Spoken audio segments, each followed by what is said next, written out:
Hyderabad KPHB కాలనీలోని hostels లో gas కొరతతో తీవ్ర ఇబ్బందులు పడుతున్నారు నిర్వాహకులు. గ్యాస్ లేకపోవడంతో రోడ్డుపై పొయ్యిలు ఏర్పాటు చేసి వంటలు చేస్తున్నారు సిబ్బంది.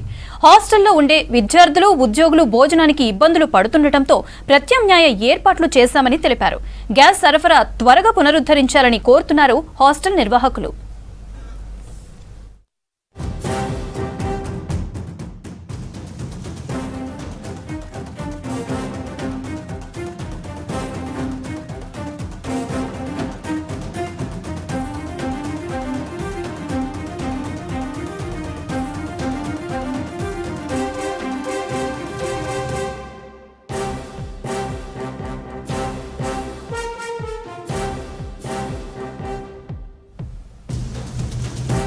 హైదరాబాద్ కేపీహెచ్బీ కాలనీలోని హాస్టల్స్ లో గ్యాస్ కొరతతో తీవ్ర ఇబ్బందులు పడుతున్నారు నిర్వాహకులు.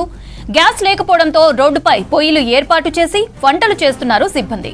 హాస్టల్లో ఉండే విద్యార్థులు, ఉద్యోగులు భోజనానికి ఇబ్బందులు పడుతుండటంతో ప్రత్యామ్నాయ ఏర్పాట్లు చేశామని తెలిపారు. గ్యాస్ సరఫరా త్వరగా పునరుద్ధరించాలని కోరుతున్నారు హాస్టల్ నిర్వాహకులు.